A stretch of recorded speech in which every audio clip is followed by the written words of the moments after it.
Inside of us, we have an image for everything we're experiencing. And that image is our blueprint of where we're going.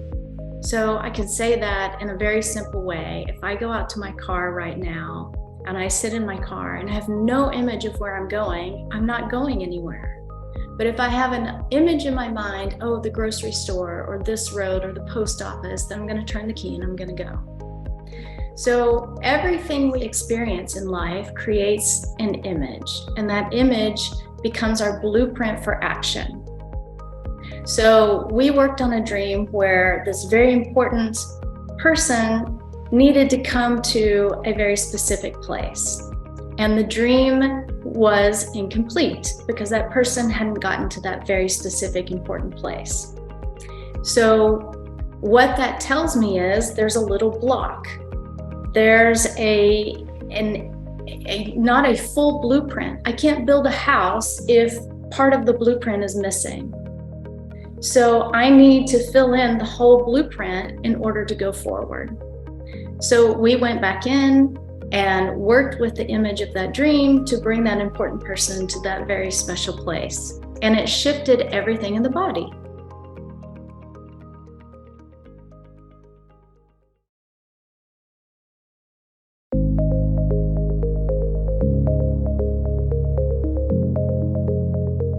So challenge comes in, okay, but I have a deadline, but I've just gotten a grant and I have to put something together, but et cetera, et cetera. So that challenge pushes us to respond to it.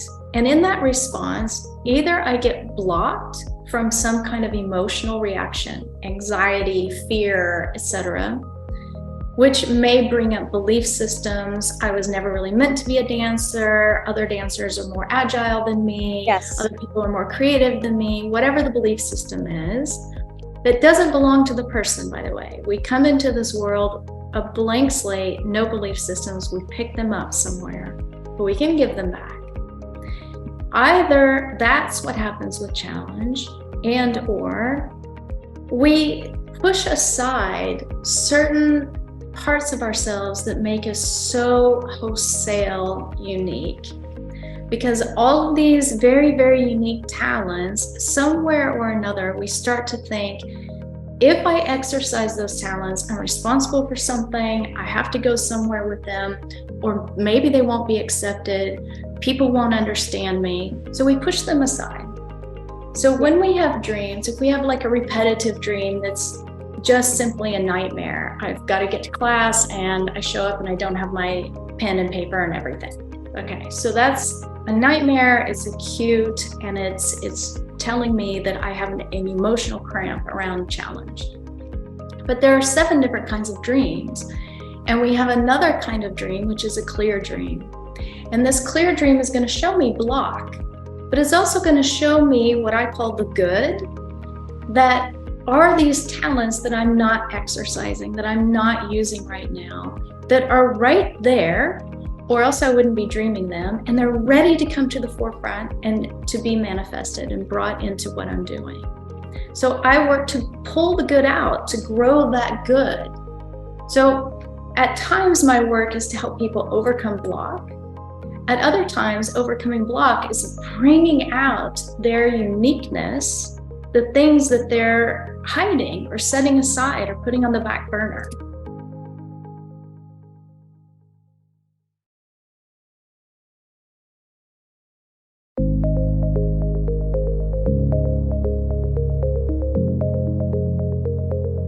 There is no unconscious, in fact.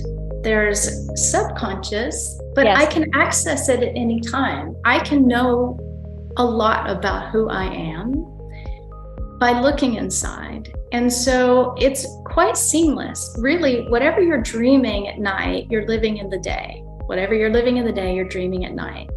If I have some kind of experience, like the boss coming in and screaming at me, I might have a nightmare. A big fiery red ball might show up in my dream as a nightmare.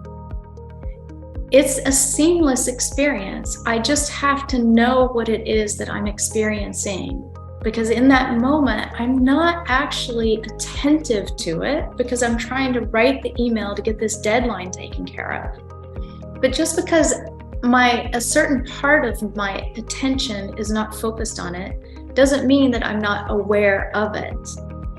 Because at the time that I'm using this executive action network, this executive network of focus, I have other means of cognition that are happening simultaneously. So it's not unconscious, it's conscious, it's just that I'm working on this email and I'm not paying attention to it.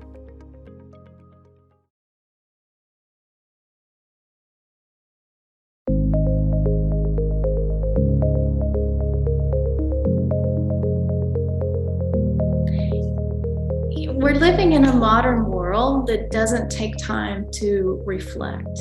This is problematic because when we return to that image-based cognition that I talked about earlier, which in this present moment, neurobiology is sort of locating in what they call the default network, that place of reflection is where we make meaning of events, where we pull from memories and where we imagine beyond it, and we put the pieces together of what makes sense for us. And it's also super important for social cognition. It's where we can imagine how other people might perceive something. We pick up multiple perspectives. If we don't spend the time to do that, we start to narrow, and it's like a muscle. It has to be exercised. The more we spend a little bit of quiet time to tune in, to self-reflect, and dreaming is a great way to do that, the more we build that muscle of meaning making.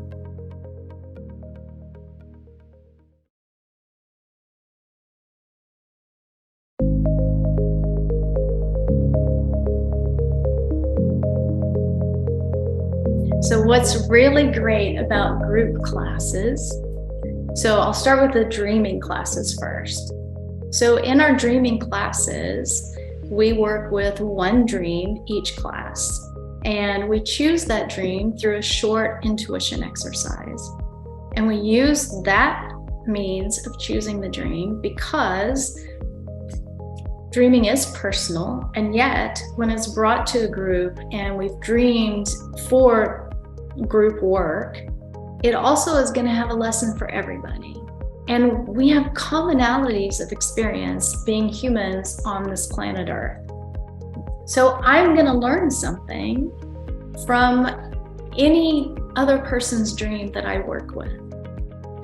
It is such a wonderful experience to work with other people's dreams and also to have your own dream worked with, because it's the opening out of perspectives and other ways of just really looking at things, as well as an affirmation that we're all on this human journey. So I'm simultaneously getting to know more about me and also sort of grounding myself in this human process of learning about the self.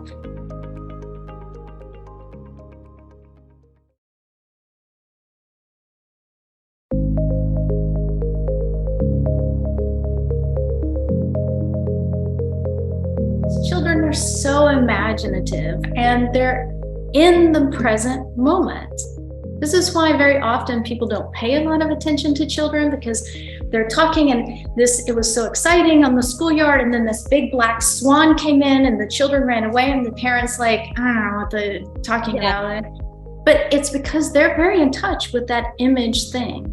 And whatever that big black swan is, maybe it's the teacher, I don't know. The child is saying, this is my experience of that experience. So we're in this open present tense place, and then we start getting cultured and we also meet challenge. And challenge, again, either I'm going to push against it or I'm going to let it nick me a little bit. And when it nicks me, then maybe I'm like, you know what, I'm that hurt. I'm not going to repeat that experience. And we start to make ourselves really small instead of expanding and continuing to push against challenge, being as big and powerful as is possible for us to be. And so dreaming is really about recognizing, where have I gotten small? And oh, look, here's how I can also go back to that powerful flowing place.